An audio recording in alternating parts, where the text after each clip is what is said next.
What is in the box? Okay, so we have another box. So the question is what would be in it? I of course know, but you do not. So with luck I will not cut the box inside by doing this. This is not a Kickstarter. This is something I bought recently on a last minute decision, and it's actually something I promised myself I wouldn't buy, but I did. And it is, bam, Star Trek Frontiers. But you say, you've already got Star Trek Frontiers. Well,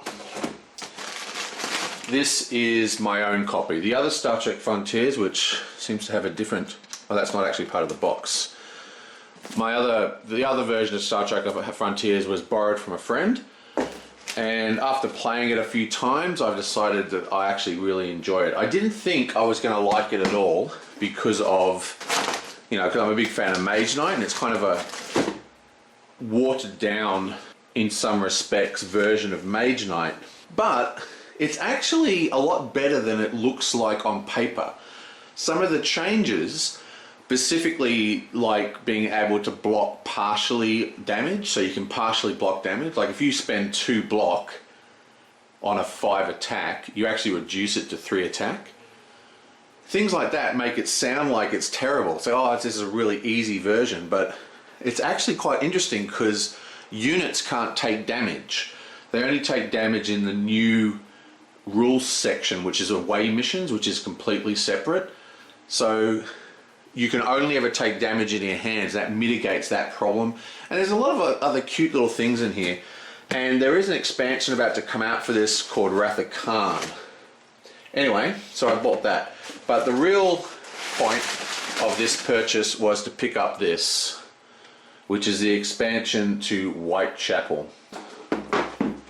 Now, Whitechapel, for those who don't know, or Letters from Whitechapel, is kind of like Fury of Dracula, but in my opinion, hugely an improvement. A much, much better game than Fury of Dracula.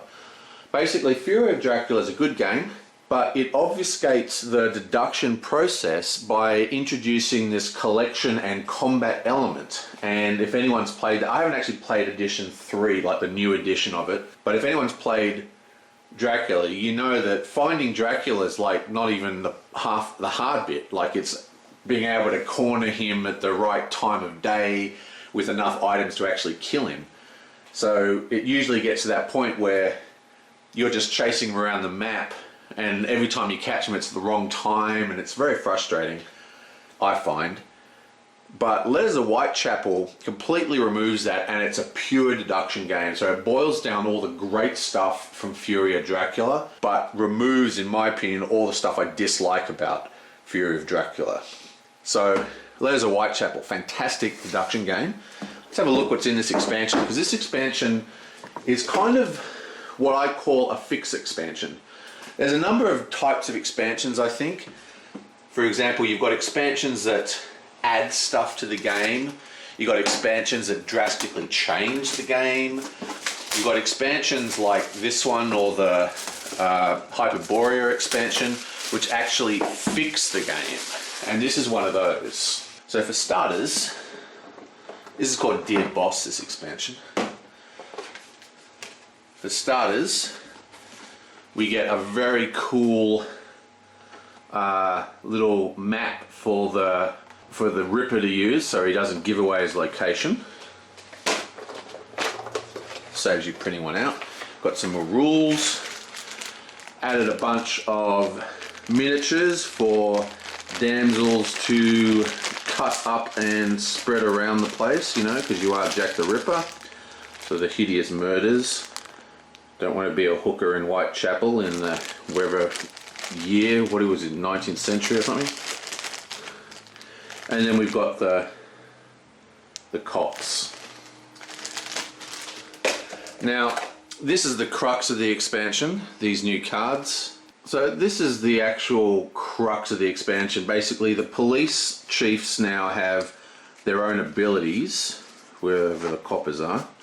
But there's also victims, have their own little stories, and they've got these little numbers which correspond to the map.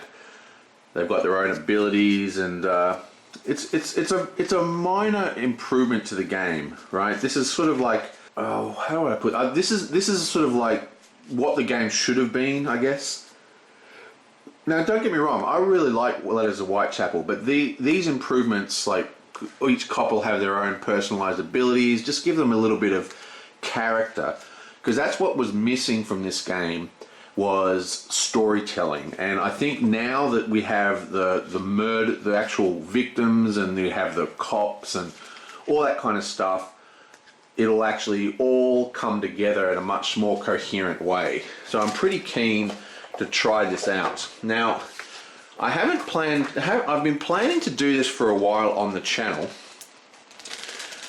There's a guy in Tube Tables, Cat Weasel. He does really good. This is particularly awesome, this new player board here, because one of the biggest problems with this game is that you can give away the whole game by just, you know, looking at the map, right?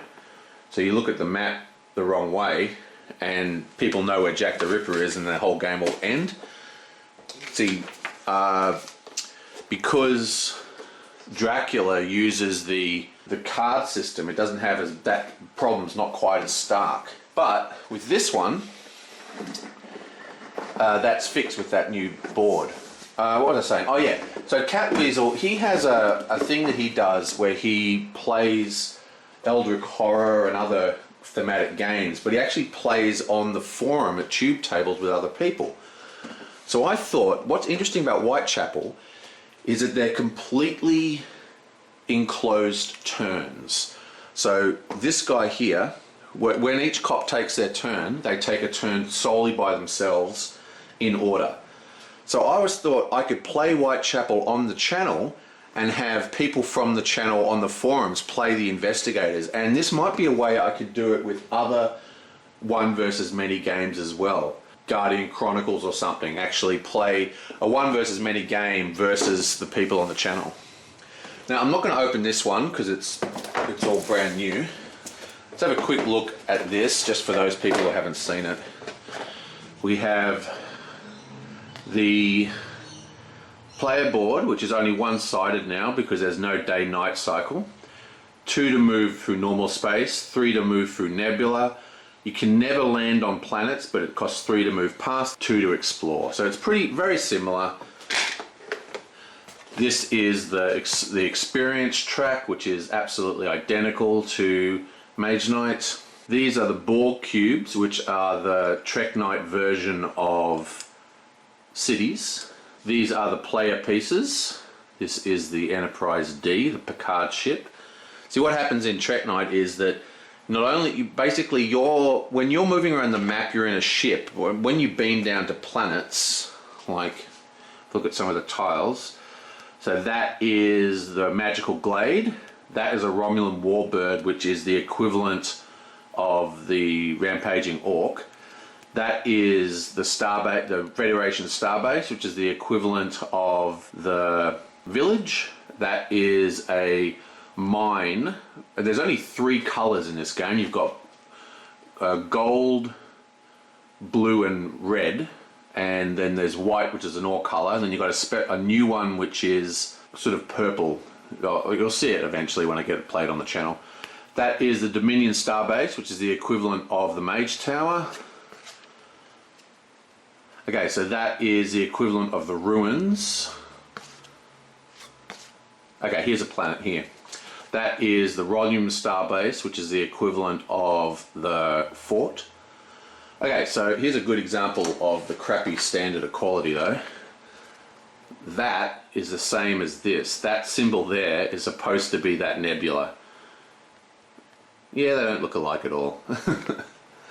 Anyway, so you've got planets like this, and there's different types of colored rings around those planets, and they're different types of away missions. And when you go on away missions, you have to take your units with you, and you actually beat them using diplomacy. If you fail the diplomacy test and fail the long-range attack test, and there's no siege in this game at all, by the way, no siege, no fortifications, then you can't defend the damage at all. It comes in, but it only wounds your away team, so your units and your captain, which is symbolized by your starship board, is actually separate from you. So your captain can be wounded on an away mission, but your ship has got a whole different set of wounds. So you've got actual damage tokens and you've got ship damage tokens, which are cards like in Mage Knight. It actually works really well, and it's quite interesting, and it really elevated the game, because when I read the rules I didn't pick up on that, but once I started playing, the game wasn't nearly as the same feeling, nor did it feel like. One of the big changes is, because there's no day-night cycle, you can cast the more powerful versions of the spells, they're called undiscovered cards in this, anytime you want. Anytime you can produce 2 types of mana and one is black, you can cast the powerful spell. And what that means is that the spell deck is super, super, super powerful in this game. And you get to use all those really powerful, awesome spells. So you can do really interesting, fun movements, you know, fun turns where you do big, massive, how's this go? It goes in like that. Do big, massive spell turns. So it sort of brings the spell deck to the forefront and stuff like that. So not nearly as bad as I thought it was going to be. I still think that if you've got Mage Knight, you probably don't need Star Trek. But once I played it, I thought, oh yeah, that's actually pretty cool. Then I made a mod for Tabletop Simulator, and I wanted to play it on my channel, and I didn't feel right not owning a copy if I was going to play it for free. Plus, there's a cool expansion coming out for Rapid Khan. Anyway, that be the new games. See you next time.